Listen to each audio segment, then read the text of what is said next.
الحمد لله وكفى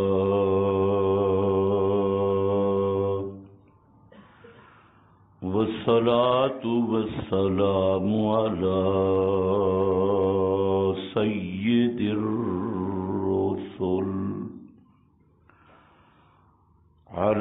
سيد الرسل وخاتم الأنبياء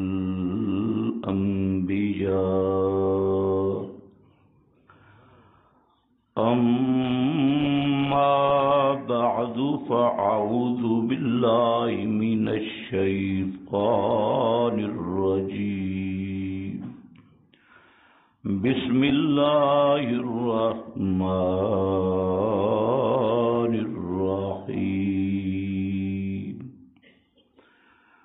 داعيا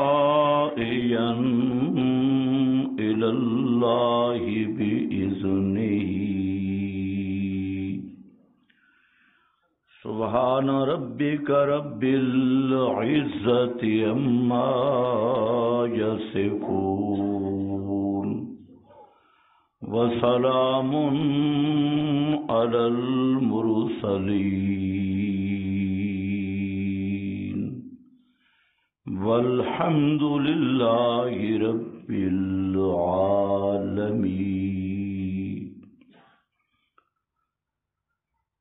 انتہائی قابل قدر بزرگوں اور بھائیوں، مجھ سے پہلے ہماری جماعت کے مرکزی مناظر اور انتہائی مخلص محقق عالم دین حضرت مولانا وحدان صاحب دامت وجودہم آپ کے سامنے خطاب فرما رہے تھے۔ میرا دل تو تھا کہ میں ان کا بیان سنوں، لیکن انہوں نے اپنے بیان کو مختصر کر دیا، تو اس لحاظ سے صرف چند باتیں میں عرض کروں گا کہ سب سے زیادہ دین میں مشکل ترین شعبہ اور امتحانات سے لبریز شعبہ وہ ہے دعوت اللہ۔ سب سے کٹھن مراحل، مشکل ترین اور ادک ترین شعبہ یہی ہے اللہ کی طرف دعوت دینا۔ جتنا یہ شعبہ مشکل ہے اتنا یہ عظیم ہے،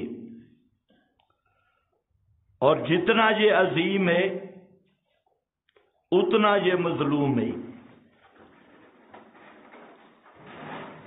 ہر آدمی کا کام بھی نہیں دعوت اللہ کا مضمون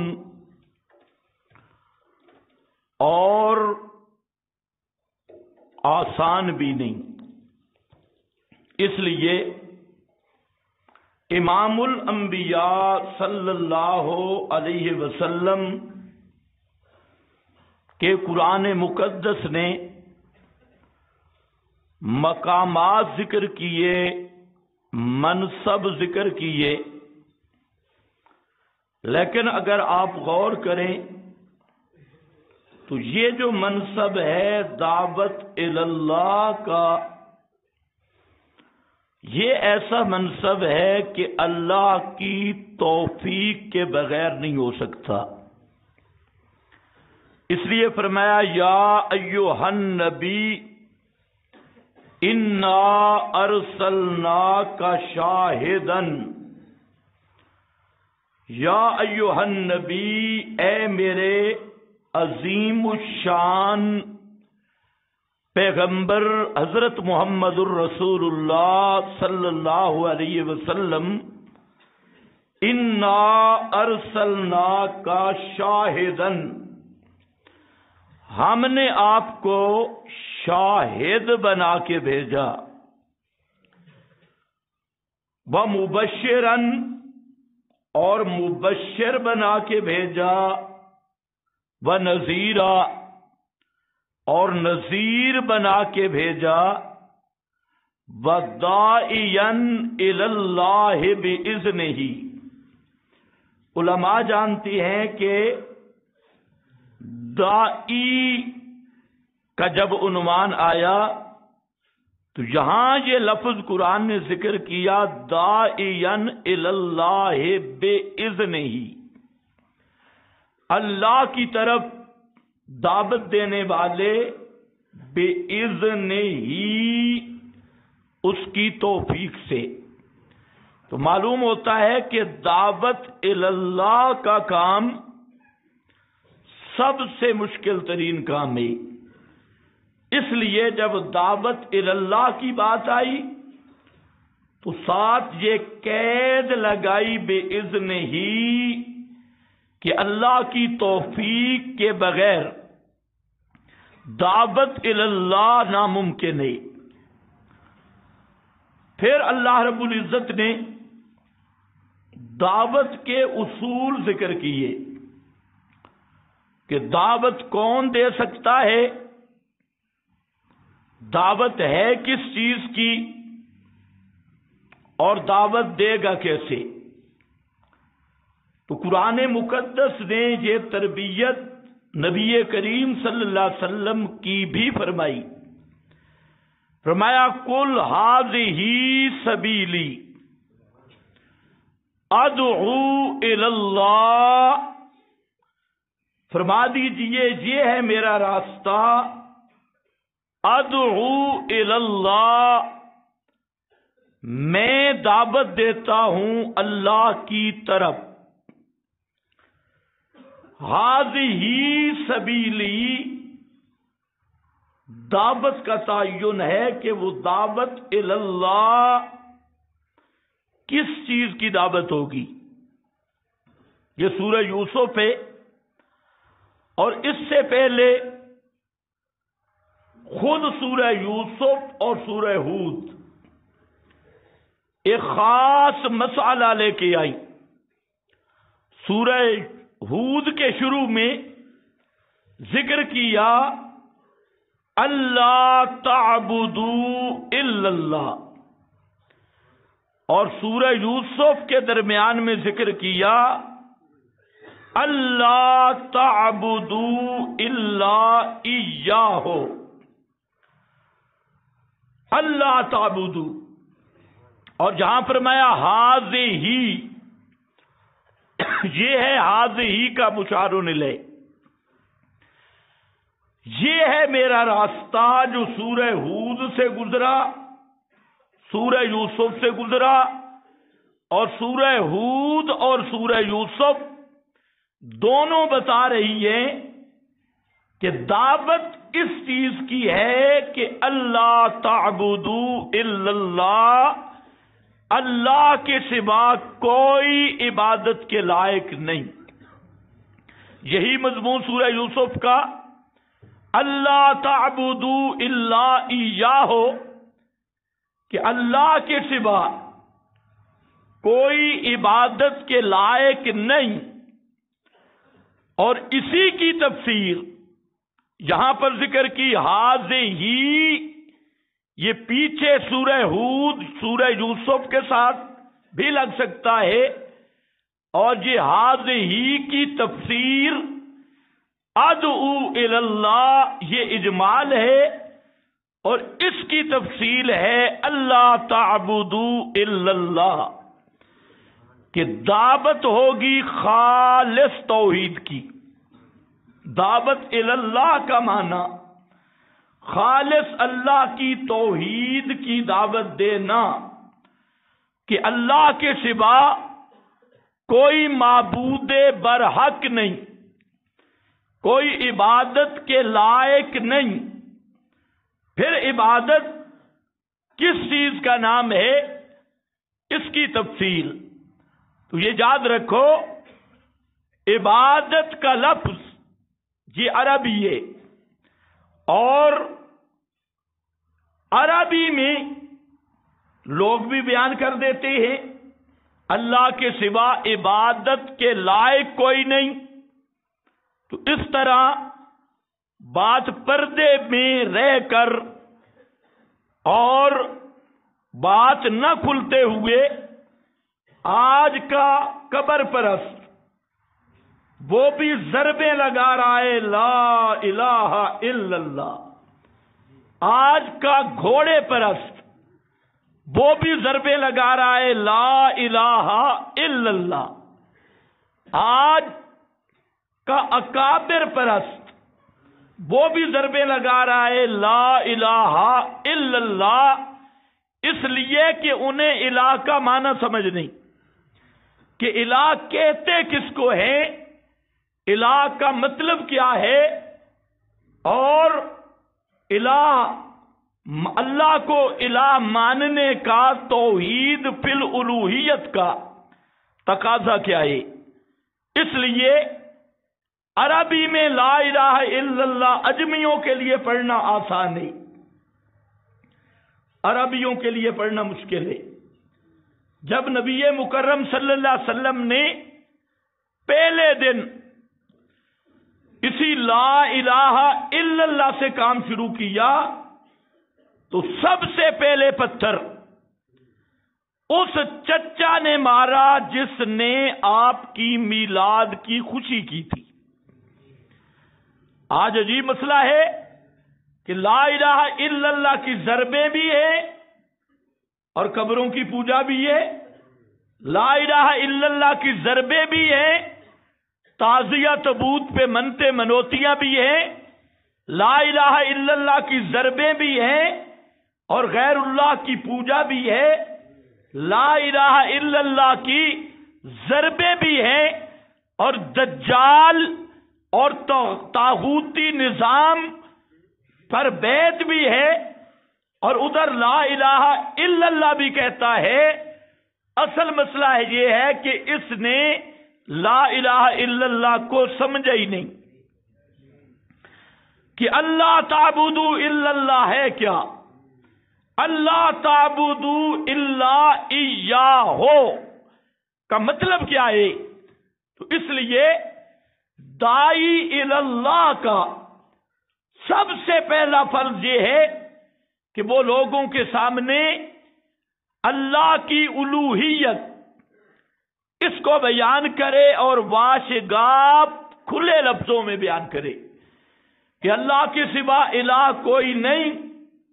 اس کا معنی کیا ہے، اس کا مطلب کیا ہے، اس کا تقاضا کیا ہے۔ اگر دین کے سارے شعبے ان کو جمع کریں تو سب شعبوں کا مرجع ہے لا الہ الا اللہ، سب کا مرجع یہی ہے۔ اور جب تک یہ لا الہ الا اللہ نہیں سمجھ آئے گا، ہزار تسبیح پڑھ لو، لاکھ اس کے ختم پڑھ لو، اس وقت تک مسلمان نہیں ہو سکتے۔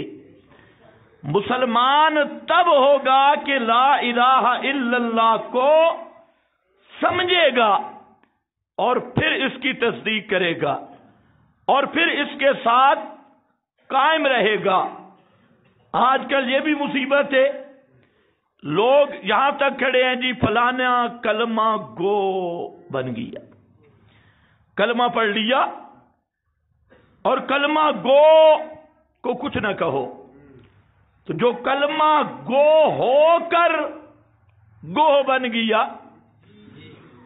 اور کلمے کو سمجھا نہیں، تو اتنا مجرم ہندو نہیں، اتنا مجرم سکھ نہیں اتنا مجرم یہودی اور عیسائی نہیں جس نے کلمے کا انکار کیا، جتنا مجرم یہ کلمہ گو جو کلمہ پڑھ رہا ہے لیکن کلمے کو سمجھنے کی کوشش نہیں کی کہ الہ کہتے کس کو ہیں، رسول کہتے کس کو ہیں، اور امت میں جتنی خرابیاں ہیں سب کی بنیاد یہی ہے کہ ہر غیر مذہب وہ اپنا دین سمجھتا ہے، اپنا مذہب سمجھتا ہے، لیکن یہ مسلمان یہ اپنے دین کا پہلی جز اور دین کی ابتدا جس دروازے سے اسلام میں داخل ہونا ہے اس کو بھی سمجھنے کی کوشش عام تو چھوڑو 99% مولوی بھی نہیں سمجھتا کہ الہ کا معنی کیا ہے، اس لیے ساری خرابی یہ۔ تو آپ نے تو کئی دفعہ یہاں الہ کا معنی سنا، میں نے ذکر کیا وہ بیان کرنا جہاں مقصد نہیں، میرا مقصد یہ ہے کہ دعوت کس چیز کی ہوگی؟ دعوت ہوگی لا الہ الا اللہ کی، اللہ تعبدو الا اللہ، کہ اللہ کے سوا عبادت کے لائق کوئی نہیں، اور اسی میں اللہ کے سوا دعا پکار کے لائق کوئی نہیں، اللہ کے سوا حاکم حقیقی کوئی نہیں، حاکم حقیقی صرف اللہ ہے، دوسرا کوئی حاکم حقیقی نہیں، پکار کے لائق صرف اللہ ہے، دوسرا کوئی پکار کے لائق نہیں، سجدہ رکوع منت نظر نیاز ان کے لائق صرف اللہ ہے، کوئی دوسرا منت منوتی نظر نیاز سجدہ رکوع طواف کے لائق نہیں۔ تو یہ ایک عنوان ہے دعوت کا، اور یہ دعوت حضرت نوح سے شروع ہوئی، 1.25 لاکھ پیغمبر یہی دعوت لے کے آئے، اور ہر پیغمبر کی دعوت کا یہی مرکزی نقطہ رہا، یا قوم اعبدوا اللہ ما لکم من الہ غیرہ۔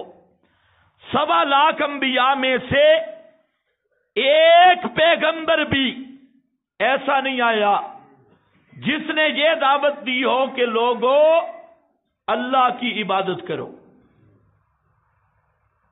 اس جملے کو سمجھنا ہے، 1.25 لاکھ انبیاء میں سے ایک نبی کی دعوت نہیں جس نے کہا لوگوں اللہ کی عبادت کرو، نہیں، سب کی دعوت ہے لوگوں اللہ ہی کی عبادت کرو اور کسی کی عبادت نہ کرو۔ انبیاء کی بعثت عبادت اللہ کی دعوت نہیں، توحید فی العبادت کی دعوت ہے، توحید فی الالوہیت کی دعوت ہے۔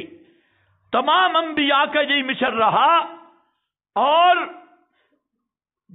جو داعی اللہ حقیقت میں تھے وہ سب انبیاء کرام، اسی لیے ذکر کیا ما ارسلنا من قبلک من رسول الا نوحی الی انہ لا الہ الا انا۔ آپ سے پہلے جتنے رسول آئے سب انبیاء اور رسول نے دعوت کس چیز کی دی؟ لا الہ الا انا، کہ میرے سوا الہ کوئی نہیں، اور فرمایا ان اعبدوا اللہ واجتنبوا الطاغوت۔ ہر پیغمبر نے دعوت دی ان اعبدوا اللہ، عبادت صرف اللہ کی، واجتنبوا الطاغوت، طاغوت سے بچ جاؤ، طاغوت کی پوجا سے بچو۔ طاغوت ہر وہ نظام جو اللہ کے نظام کے مقابل، طاغوت ہر وہ قانون جو اللہ کے قانون کے مقابل، طاغوت ہر وہ بنا ہوا حاکم جو اللہ کی حاکمیت کے مد مقابل